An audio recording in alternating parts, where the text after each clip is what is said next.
one night while I was blocked. A week later. A week later, we decided to go out separately, not knowing that we're going to end up at the same club. So I'm going out. She's going out with her girls and her family, whoever. And we go out, and I'm wearing one of her shirts. Oh, okay. And I'm with my guys, like 6 of us. And she walked by, look at me, and this is around COVID time, so everybody got on masks.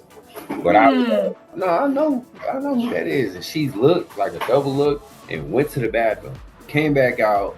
We did a look again, and then she went where she went in the club, because we didn't really like press each other, but we went our separate ways. We enjoyed the night, and we could see each other from where we were in the club, but we still was making eye contact with each other. And we leave, and I text her, and it was blue. I was like, okay, I'm good. So that means she had unblocked me. Jessica blocked Marcus, and as far as she was concerned, that was the end of their story. They met on Facebook dating and started talking, but when Marcus admitted that he was also talking to other women, Jessica pulled away. Months later, they reconnected. Then, after another disagreement, she blocked him completely. But one night, Jessica walked into a crowded club in Atlanta, and across the room, she saw Marcus. And out of every club in the city, they had somehow ended up in the same place on the same night, and Marcus was wearing one of her t-shirts. Jessica unblocked him to see if he would reach out, and he did. And that unexpected encounter reopened the door. 2 years later, they were married. I'm Dee Dee Patterson, and on this channel, I share real stories of couples who found lasting love on dating apps, because I want you to believe in love again and see that dating apps really can lead to marriage. After all, I met my husband of 15 years on a dating app too. Jessica and Marcus's story is proof that sometimes what feels like the end of a connection is only a pause before the story begins. Let's dive in. Hello, we have another episode. Today we have Marcus and Jessica McGrath. Welcome. Hello. Hi. Hello. Thanks for having us.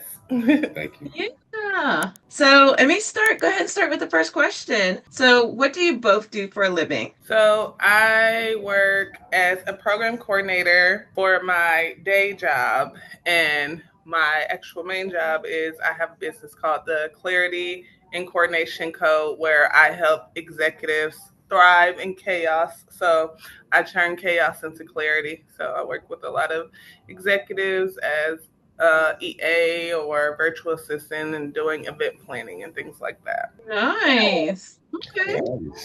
Hey, I am a diesel mechanic for one of the major rental companies in the nation. And then when I'm not doing that, I coach basketball, high school basketball coach. Nice. Like that. Like that.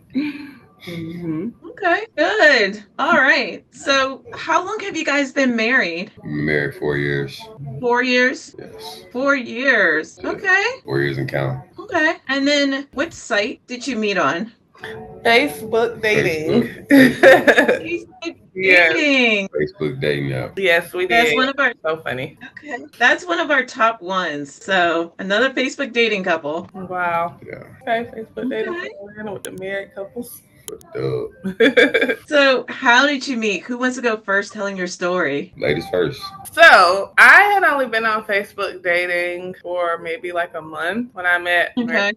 I went on one date, and that was a total dud. And I was like, "Oop, I'm not about to be on this site." And then I swiped on Marcus. He had his basketball pictures, and I love me a tall basketball player. And then he just seemed so sweet with the things he said on his profile. And so I swiped, and then he swiped, and then he sent me a message and was like, "Oh, I like your watch." And I'm like, out of everything on that picture, you want to talk about my watch? You was not looking at my watch. You was looking at other things, but it's all good. And so he was asking me like where I got it or something. And I was just looking like, sir, you are not talking about this watch to me. And that went from getting my number in March, I want to say that was. And then we didn't even end up seeing each other until May, like months later in person. So we probably talked for a few weeks and then stopped talking on there.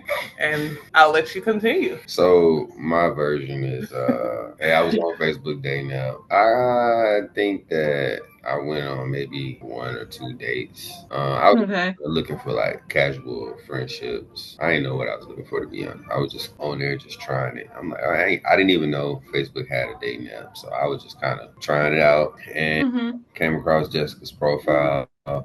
Seen that watch, and I was like, man, that's a nice watch. And so I sent her a message. She responded, and we've been inseparable. So commenting on the watch was a way to get her attention without directly saying what you were really looking at? It was genuine. Like, I did like the watch. Like, I noticed it, but it was really to just get a response and to see if she was going to respond and then go from there, depending on what she said, Okay. So, yeah, it's kind of like throwing bait out there. Okay. So I guess Marcus made the first move. Like, he saw you first and he made the first comment. Oh, yeah. I'm not a move maker. So, yes, he would have had to in person or wherever. And it sounds like he was only the second guy you actually talked to, because it sounded like there was one guy and you said you went on a date. Yeah, I went on a date with the older guy on there, and it was a bus, and my best friend actually ended up coming to the date to rescue me. And the next one was with Marcus, and like you said, when we actually went on a date, it was history. Now, before getting to the dates, that was some time, but yes. After we went on a date, it was history. So how long were you on Facebook dating before you met Marcus? Oh, only a month. A month. And what about you, Marcus? How long were you on before you met Jessica?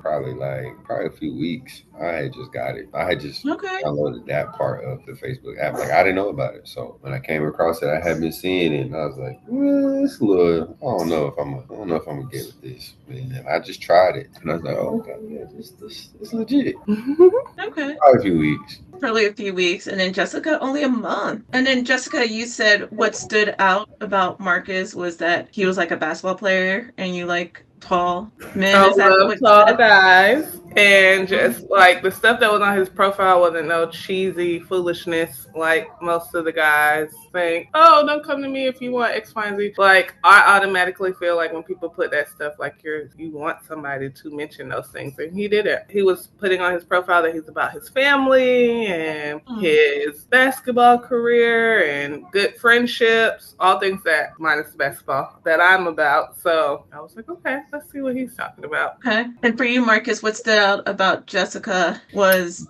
her body and not her watch. Well, yeah, stood out about Jessica. It was her body. She had a nice smile. I don't believe none of the stuff I see on like social media. So my first initial observation wasn't until we spoke. And from there, I could just tell that she was passionate about whatever it is that she had her mind set to. So that's what stood out like early on. Okay. Yeah, very passionate. Okay, so you sent her a message about her watch, and I guess Jessica responded, and then you guys just messaged each other for a while. Is that what happened? And then you got on the phone. Messaged each other a long time on Facebook, though? We spoke on there, I don't know, I would say at least a week.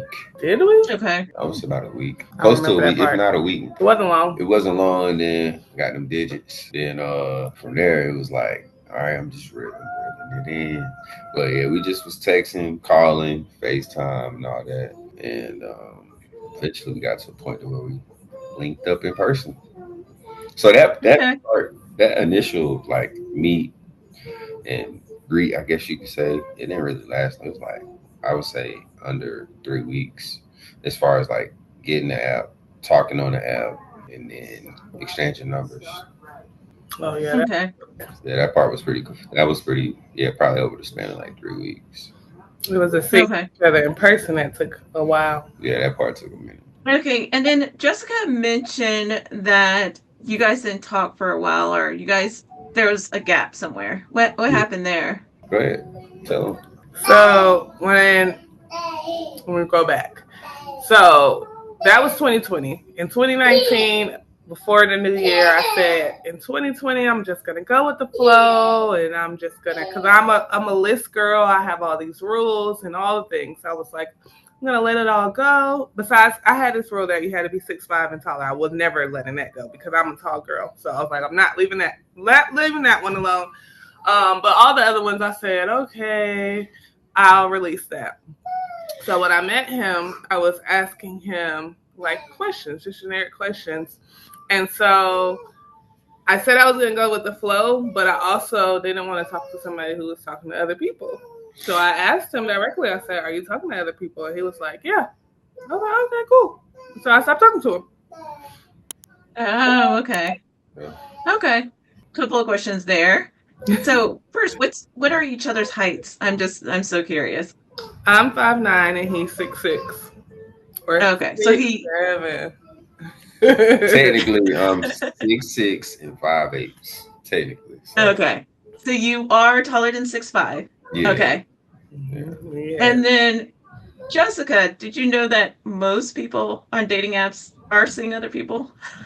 Yeah, I did know that, but because I was already like letting go some of the things that I had on my list because I was a little like shallow, I guess you want to say.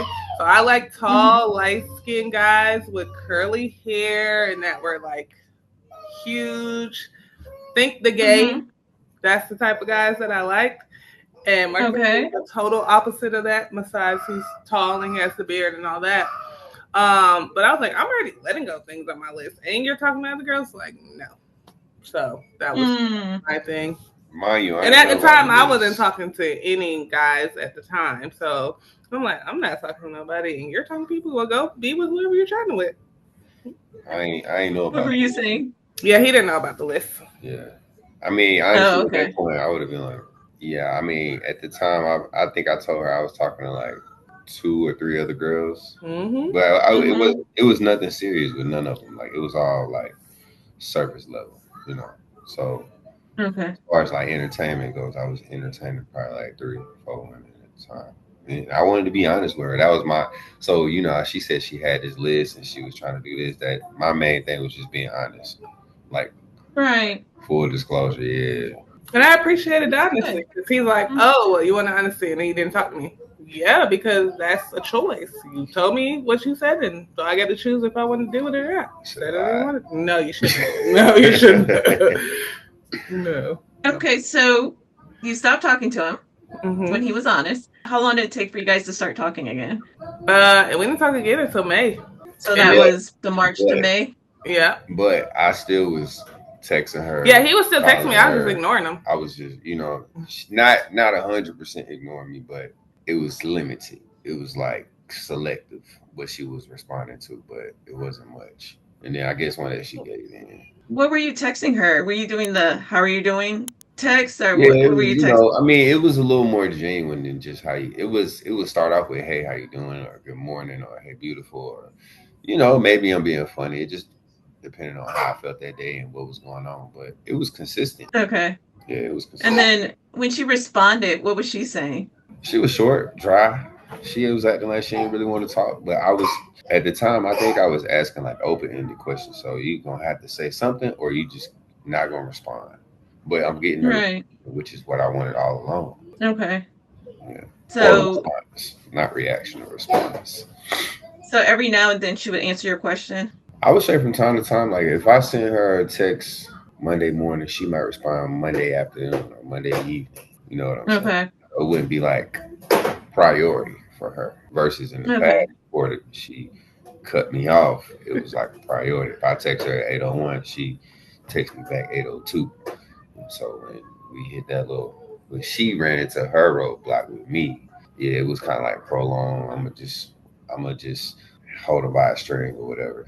Yeah, what made you continue to text her after? Because I was still interested. And of the women that I was talking to at the time, she stood out in her own way. I mean, none of them was really like the same as far as like looks and personality. All of them was different, but she stood out. I think the biggest thing was her willingness to be like supportive of me. You know, she showed me like she was supportive, even though she wasn't really messing with me like that. I could tell. I was very confused. It's like, she's still talking to you. I mean, I put it like this: like if she wasn't interested at all, she wouldn't have said nothing, or she would have blocked me. So she just left the door cracked. So every time the door was cracked, here I come creeping you in. hear that, ladies? Don't be leaving the door cracked. Yeah, you gotta close the door because we don't understand that. You gotta either shut the door, lock the door, bolt lock it, whatever you're gonna do. Because if you leave any cracks, crevices, we're gonna get in there. We're gonna find a way to get in there. We're gonna be consistent about it, and that's what it was. Because if you weren't interested, you wouldn't respond to it at all. Right. Okay. So, Jessica, what changed that you gave him another chance? If I had my old phone, I would go scroll to see what he's talking about because I don't remember the responding to him at all. So for him to say I was responding, I don't remember that. It was limited, but you did. You ain't not say nothing. I Sometimes she didn't respond. Sometimes, but it didn't matter. Yeah, I believe him. Yeah, maybe so then because I don't actually remember that. But when I did, he did text me one day in May. Mm-hmm. And it was asking how I was doing and stuff. And I did respond, but I responded because I needed to utilize him for something. What'd you need to utilize? I was selling T-shirts at the time, respect Black men and protect Black women shirts. And I was on a photo shoot that day. And I was like, ooh, he's a tall, handsome man. I need to get some more men in this photo shoot. So I wanted him to be in the photo shoot. And so that's what made me respond that day. Okay. So then what happened after that? After that,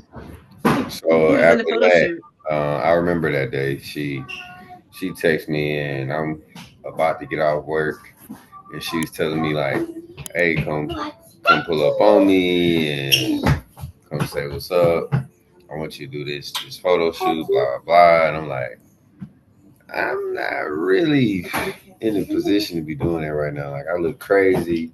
I'm sweaty and smelly. I just got out of work, so I wasn't really trying to do it. And she talked me into it, so I pulled up on her.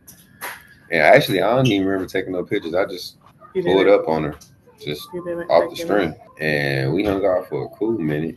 And I met all her friends. And that kind of like kick-started everything. That was kind of like the light to the candle for real. Okay. That was like the restart of everything. Changed. Yeah. Yeah, that was like a reboot. Yeah. It was, especially since all my friends were there and they fell in love with him. So that worked out. It's not that day. Not that day, but they did. They was like, oh my God, he's so sweet. He's so helpful. He's doing all these things. So, yeah. Who fell in love with him? Your friends? My friends, yeah. They was like, oh, he's such a nice guy and all these things. So did you guys ever go on a date first time or if you didn't see him until the photo shoot? The photo shoot was the first time. Oh, the photo shoot was the first time you saw him in person? Yeah. Okay. Mm-hmm. Okay. Yeah. What did you guys think when you first saw each other for the first time? The first time I was like, oh, he is handsome. And he actually is tall because people lie about their height all the time online. So to be able to fact check that he actually was a taller guy, I was like, oh, okay. And he was very sweet and nice. So I'm like, okay. What I read on his profile about him was accurate. So that was good. Yeah, when you first saw Jessica, what did you think? Can I be blunt? Or do I need to filter it a little bit? Depends. Go ahead and be blunt. I said, yeah, she's fine. But in my head, I was like, okay, it was worth the drive. And yeah, she was well put together and the personality matched. Like she was cool too. So she just kind of hit every spot. I'm about to say every spot. She just checked every box. Put it like that. Right. Check every box. I'm about to say some other stuff, but I ain't. No. Okay. All right. So you saw each other in person. I always ask, was it love at first sight? But you guys weren't dating. But was it love at first sight for either of you? First sight, nah. Okay. But she was cool though, and she looked good. Okay. Definitely not love at first sight. Okay. So when did you guys go on your first date? And then what happened? The first date was that same weekend. So after the photo shoot might have been like a Thursday, right? And so we went out that Saturday because it was that weekend was Memorial Day weekend. And so our first date was at a picnic with one of my best friends that was at the photo shoot. She had a picnic for Memorial Day. And so we did the picnic and then him and I went to Pizza Palace, Nah.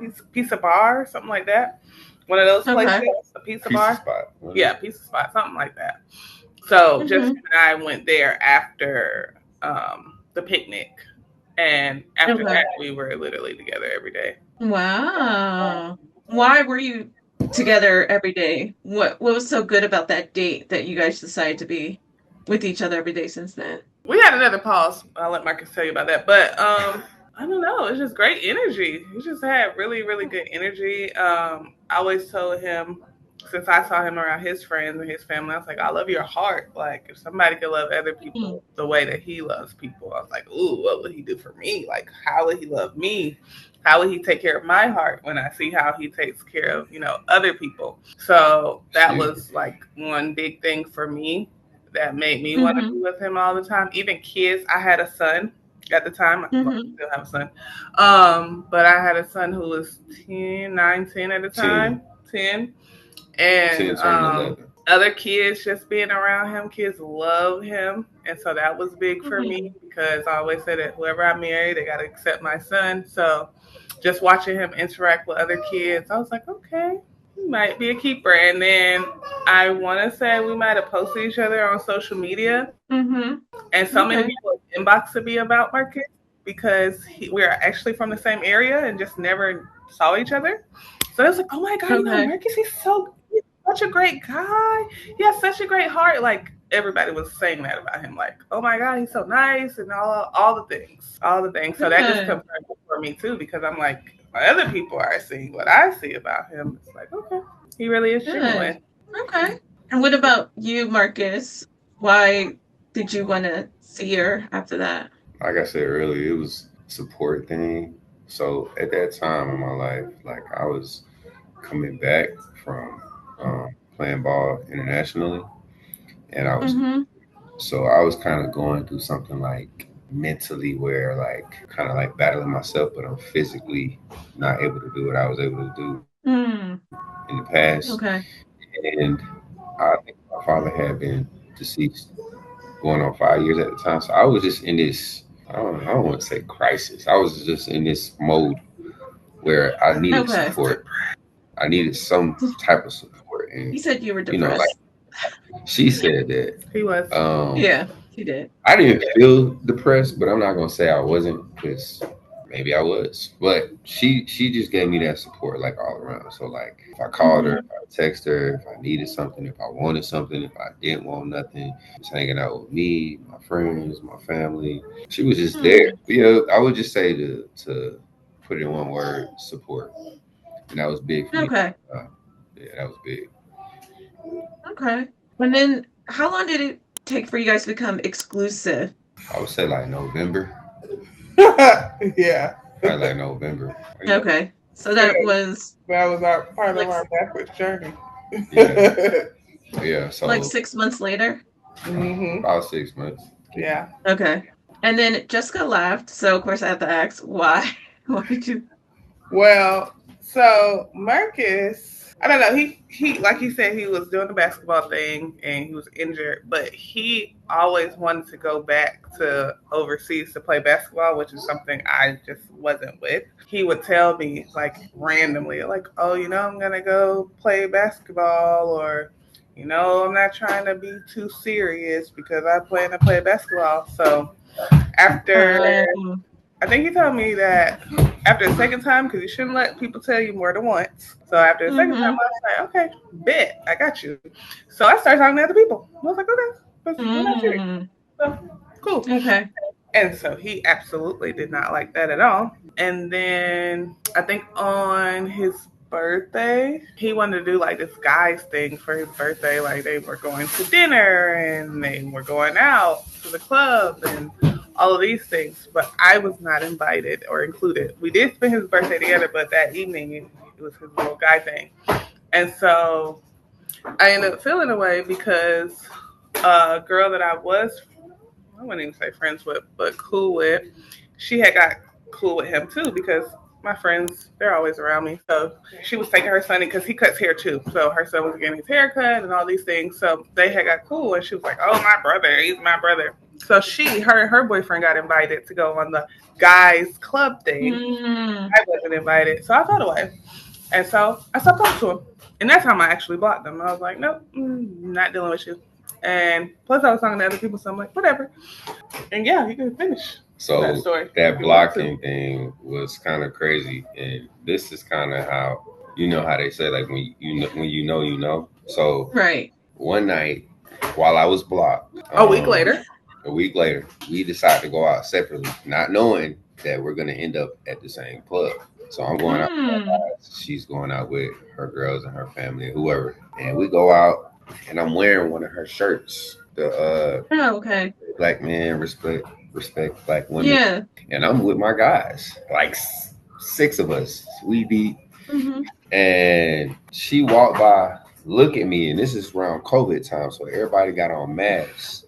But I was like, nah, that's no, I know who that is. And she looked like a double look and went to the bathroom, came back out. We did a look again, and then she went where she went in the club, because we didn't really like press each other, but we went our separate ways. We enjoyed the night, and we could see each other from where we were in the club. Because I mean, actually, it was a pretty club, but we still was making eye contact with each other. So I'm like, I don't know what to say. I don't know what she's thinking. I don't know what. So I was like, man, I'm just gonna say something when everybody when when it's time to go. So it's probably like 3, 4 in the morning when the club ends. And we leave, and I text her, and it was blue.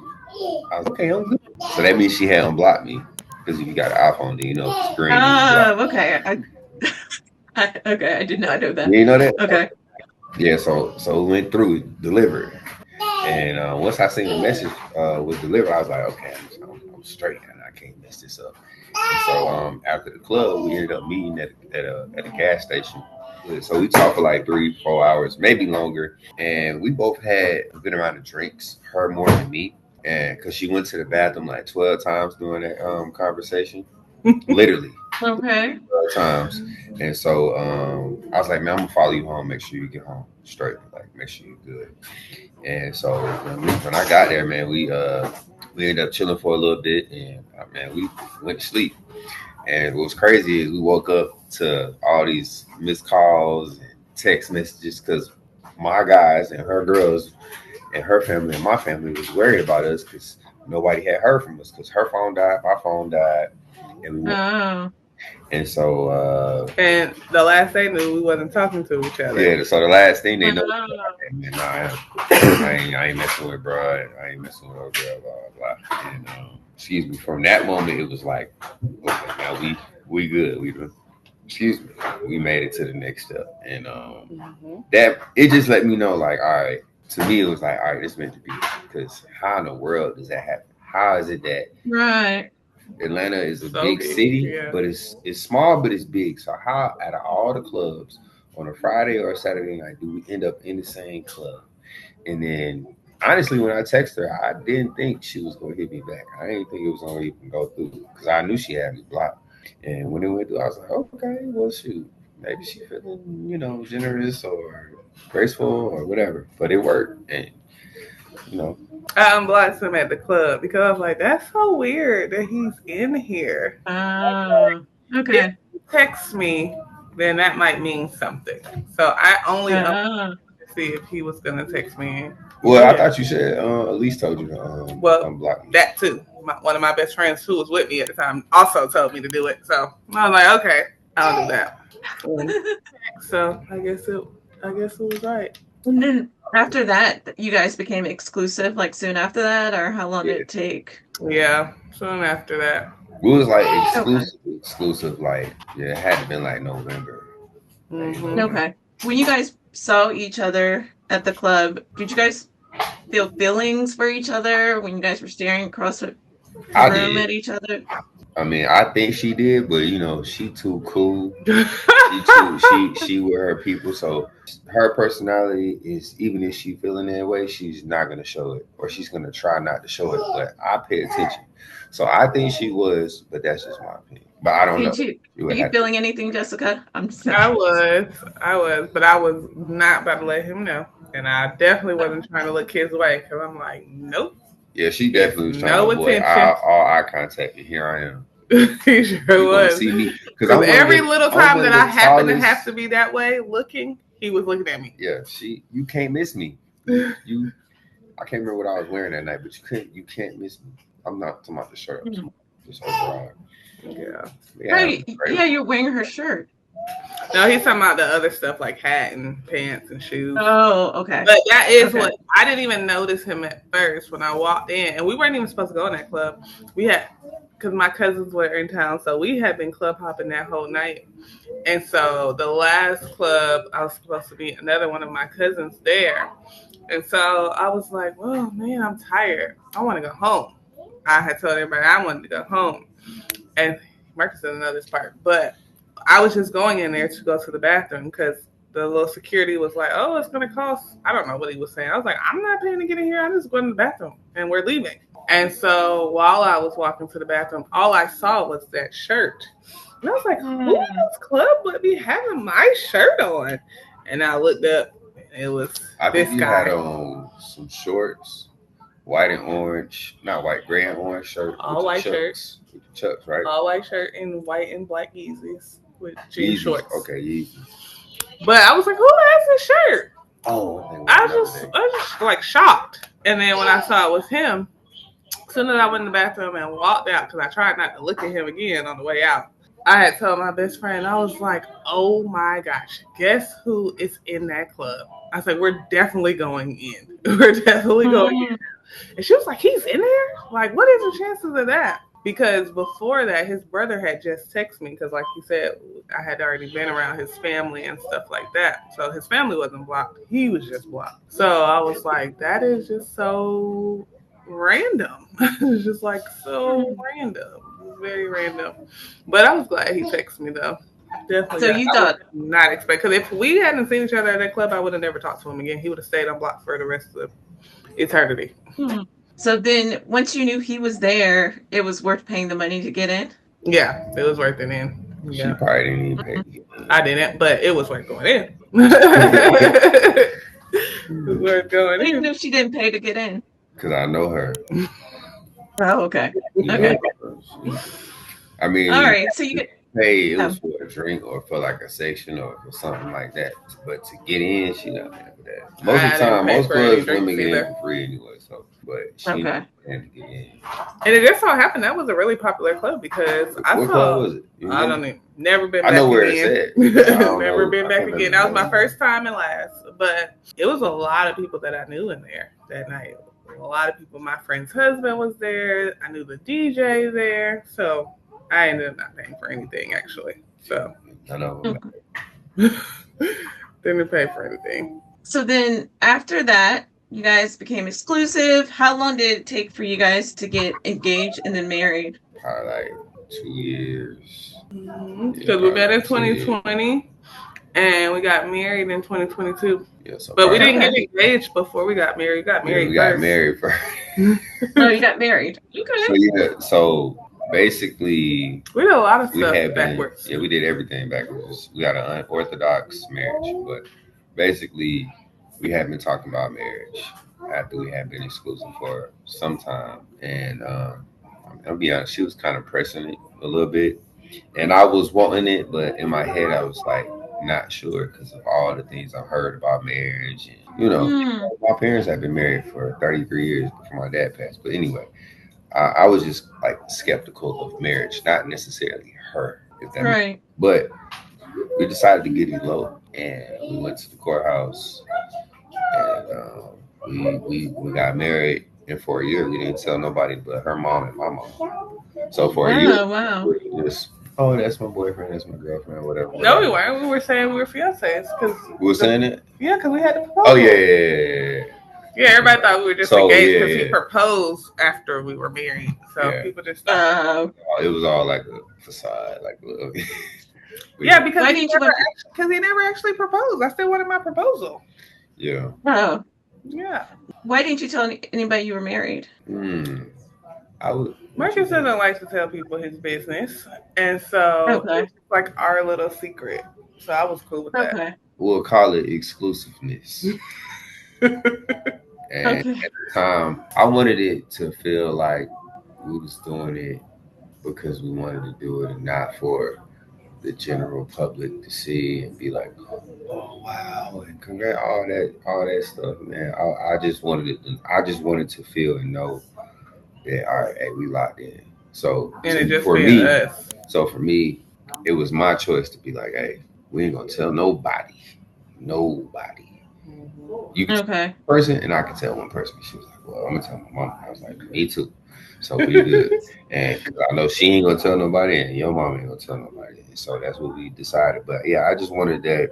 I felt like at the time I needed to know for sure that all right, like she really about me. She really care about me. I can see my. They say you're supposed to date for 4 seasons: summer, spring, winter. Right.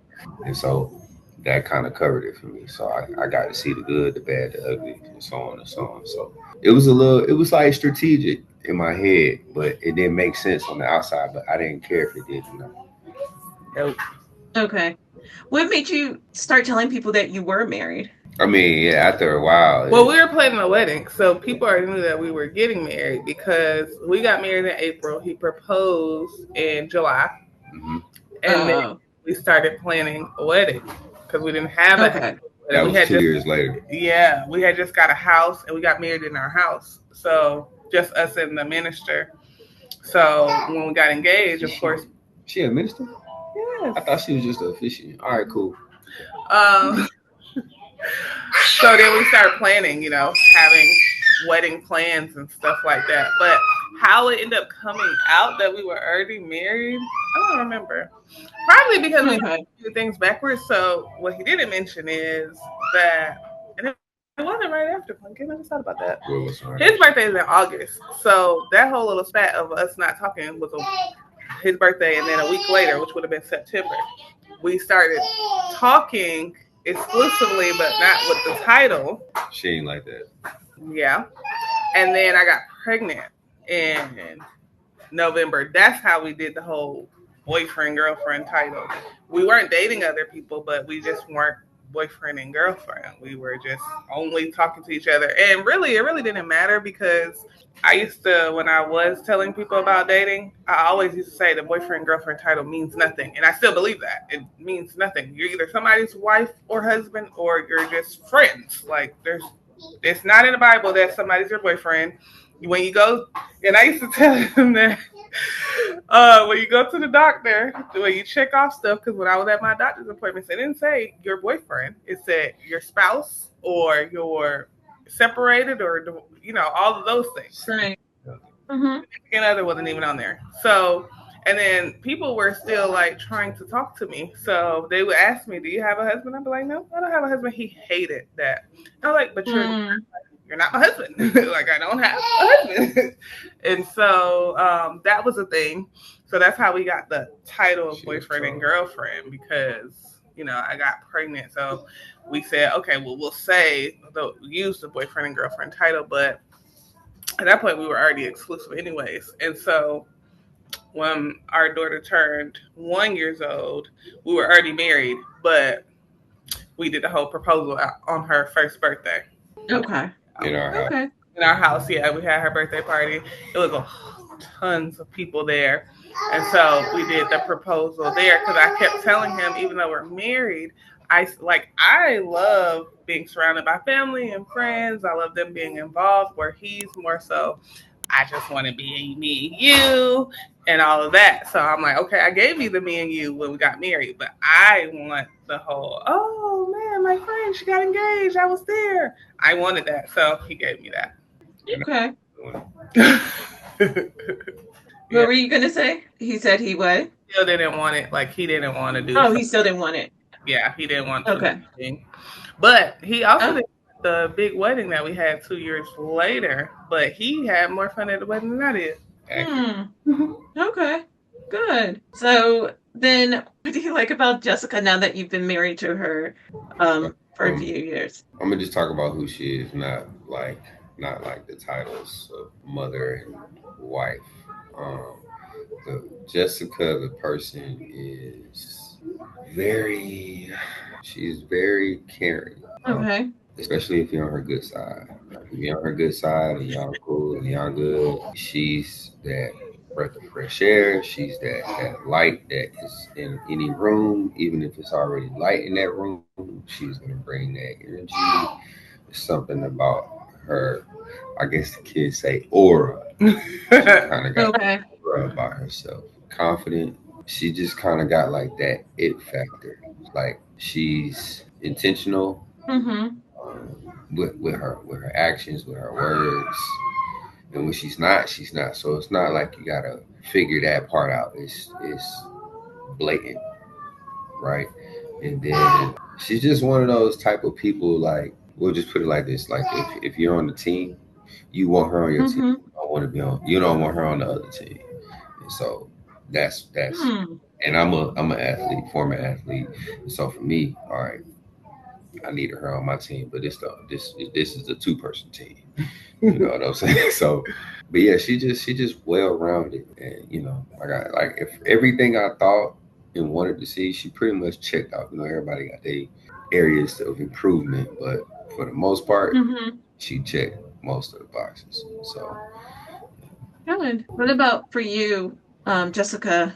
What do you really like about Marcus? Now you guys have been married. Well, when I said in the beginning about how when we first started dating, how I saw him interacting with like other people with kids and like with his family and his friends, like when I saw that love given to other people, I was like, ooh, that's something great. But being on the other end now that I'm receiving it, it was legit what I saw him give other people. Right. Like, it's just like if you're super cold on a super cold day in the middle of Christmas and you get that warm blanket and that hot cocoa, he's like, when you put something warm down your throat, that's him. It's just like warm for me.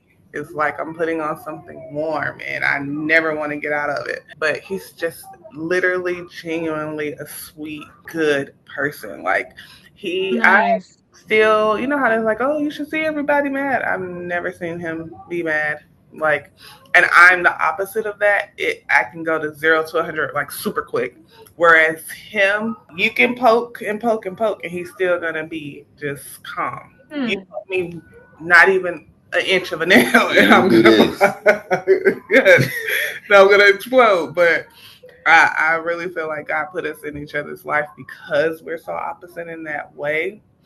I used to say, oh, we're not equally yoked because of his calmness and my fire. But I realized that equally yoked could be like puzzle pieces. He's just a missing piece to my puzzle and vice versa. So we are. But he's just so genuine. It took her 2 years to figure that out. It did. It took me a while. But he's just really, really genuine. Really, really genuine, really, really sweet. And as many times as I tried to walk away from him, now that he stands 10 toes down on, never will walk away from me and leave me. He cares about me, our son, and then now we have 2 kids together, like super big family person. Everybody knows that Marcus is about his family and his wife. So good. We was going to talk about how every time we go somewhere, people know me or I know somebody. Oh yeah, I don't like that part. I thought you did. No. Every time we go somewhere, he knows everybody, and no, I don't like that. It's annoying, actually. Everybody knows him. Everybody. Is it because he's a basketball coach? And he played basketball. Yeah, but and he played basketball. And he's Mr. Friendly. Well, yeah. I mean, yeah, but I think it's because of who I am, like what you were saying. Yeah, that's why I say that. Yeah, that's why I brought that up. I think he is like a moth. He's like the flame, and everybody is the moth. He's the flame, and everybody moth the flame. You're the flame. Like, everybody wants to moth to him, or whatever, however you say that. I got you. Everybody wants to come to the flame. Never heard that one. So, yeah, you never heard that song, like a moth to a flame. Oh, that's Janet. Okay. Yeah. I got you. Yeah. So that is him for sure. Everybody loves Marcus. Like, even my sister was saying, did you know somebody inboxed me and was like, oh, is that Marcus? Your sister's married to Marcus? Oh my gosh, she got a good one. Like, everybody obsessed with Marcus. Nice. Okay. So then, what advice do you have for people looking for love online? Who wants to go first? I'll go first. So, okay. My advice to people who are looking for love online is never stop looking. I just said this the other day too. So if you looking for love, or you want love, or you trying to find love, or you waiting for love, or whatever, never give up on that pursuit, because you deserve it, number one, and you have to know that. Mm-hmm.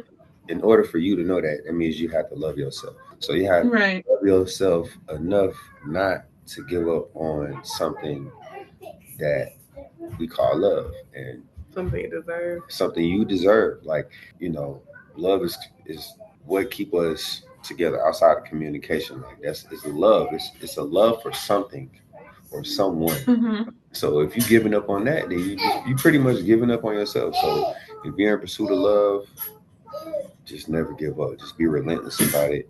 And a lot of people say avoid the red flags and all that. It's yellow flags out here, people. That means you need to slow down, reassess the situation. But if you feel strong about something, just don't give up on it. I mean, every part of our time that we've been together, I never gave up. And look at where I'm at.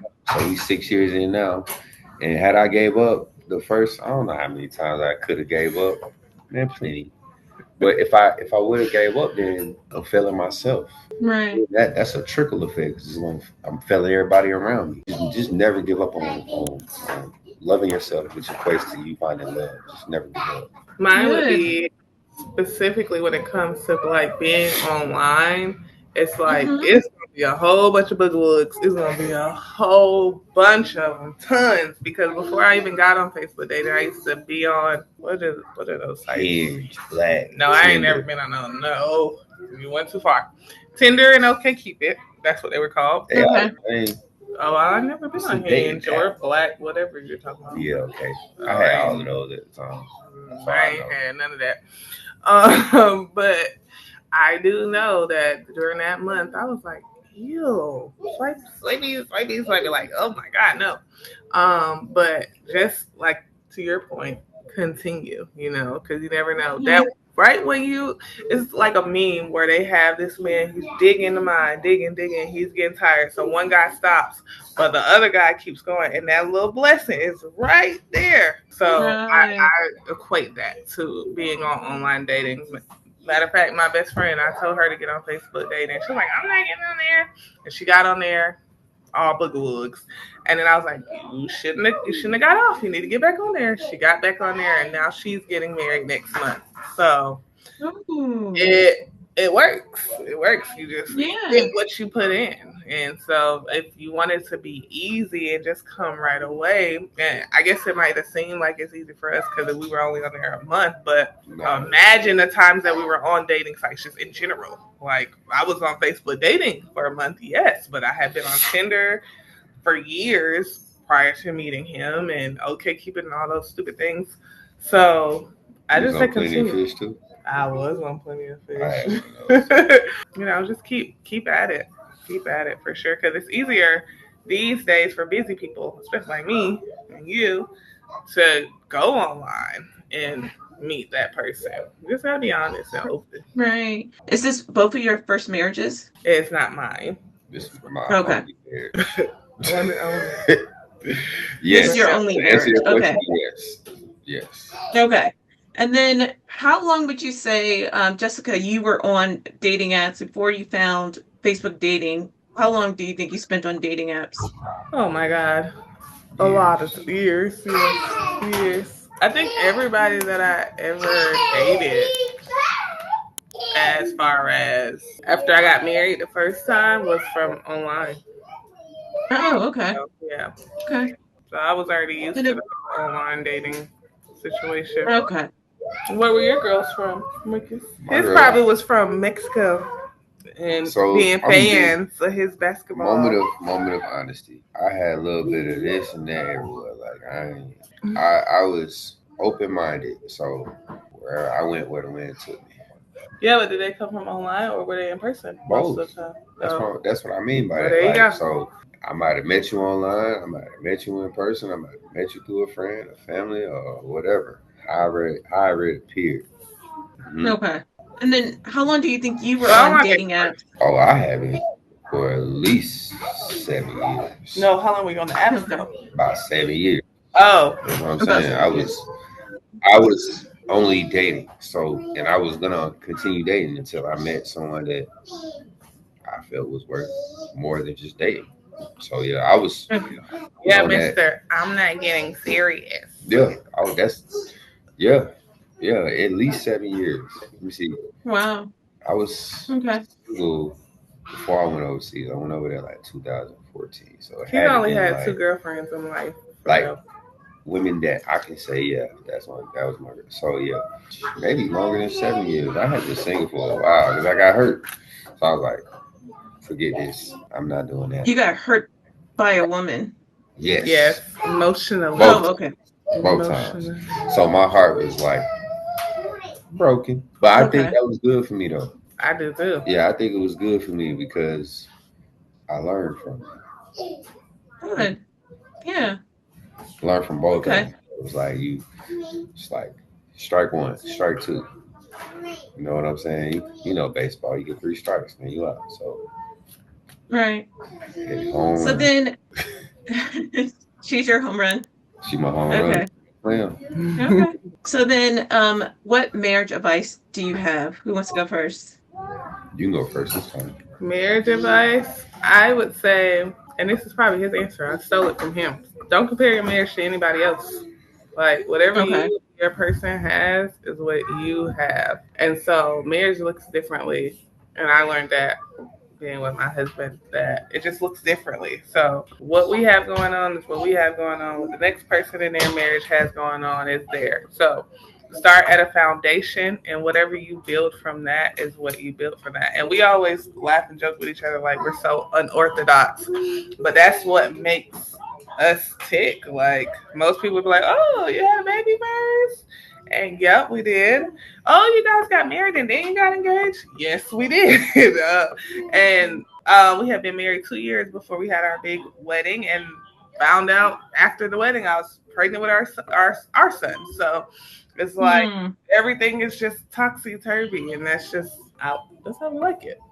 I love it. We love it that way. So I feel like if you have two people that refuse to give up on each other, and in our case, it didn't need to be two people because my husband refused to give up on me, and I just love him so much that I obliged him in that. And so that's, I think, the glue for us. And then we have a foundation on God. Like we both are Christians, and my husband brought me closer to God. He's constantly praying on his knees, constantly reading his Bible, sending me scriptures to read. So that is also a part of our glue and our makeup. So my advice would be to find your foundation. Find something to stand on and make sure you both stand on it. Good. Okay. What about you, Marcus? My marriage advice. That's the question, right? What's my marriage advice? Yeah. What's your marriage advice? I got a few. Number one, you gotta keep God first. Right? Yeah. So at some point, or whatever religion you believe, but I guess I'm just gonna speak generally. Like you gotta keep him first. So that it looked different for everybody, but he gotta be in the picture. He is the picture. And when you realize that part, your feet are set. Your feet are set. And then I would say Right. the second part is like a 3-part thing. The second part is honor your commitment. So whatever it is, when you say I do, that's a commitment. So you got to stand on that no matter. It say to death do you part, naked man, rich or poor. Y'all know that thing. So you got to honor that, and no matter what the Mm-hmm. circumstance is, because all of the dark and ugly days, it prepares you for the days, and you enjoy those days more when you're able to say, yeah, we did this, we've been here, we've been through this, we've been through that, we failed 1,000 times and succeeded that one time and feel way better. So in more modern day terminology, stand on business, right? Hmm. And then the last thing is this: you have to understand. It's like a 2-part thing, well, a third, but it's a 2-part thing. So it's communication, but also with that communication, you got to understand that you're kind of like it's like it's a you get out what you put in kind of thing. So if you can intertwine communicating, honoring your commitment, keeping God first, and know that like whatever you putting out, you're gonna get back. It might not be when you want, it might not be how you want, but in some way, somehow you're gonna get it back. If you just keep those things in your frontal, your marriage, I mean, it ain't gonna be, like nobody else marriage, but for the most part, you'll be good because God got you. But yeah. And for me personally, the reciprocation thing, like as far as you get out what you put in, is a big piece. I think that go like unsaid or it's not really emphasized that much. But a lot of people go in with high expectations, but they're not really willing sacrifice or take the loss or what have you. And people think that marriage is one thing, and it's not like that. Like it's a daily battle. You know, it's a financial agreement, but it's a daily battle. I mean, for real, it is.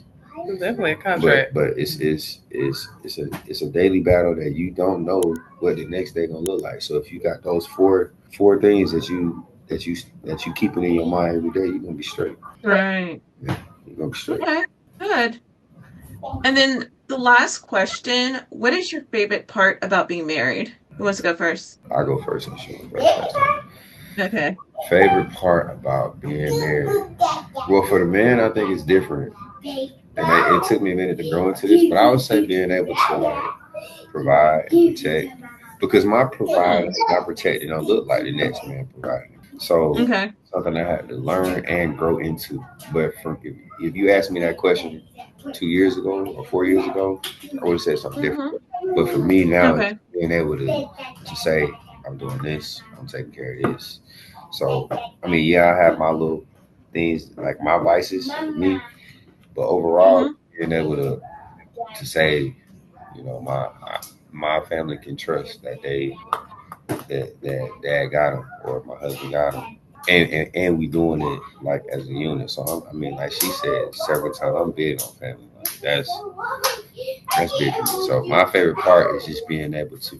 My favorite part is just being husband / father, like in all facets. Watching the kids grow up, seeing my wife put the pieces to her puzzle. And then, we come together, like just seeing everything kind of happen. Like that's my favorite part. Like nice. Like it's just like the thrill of it. The thrill is like a ride, a never-ending roller coaster ride. That's nice. The part that I love about my. Don't know what to expect. I like the roller coaster part too. It's like you just you. I mean, you wake up with all the right intentions and it go left because of something I said or did. I mean, married people they fight over the dumbest stuff. So it's just the.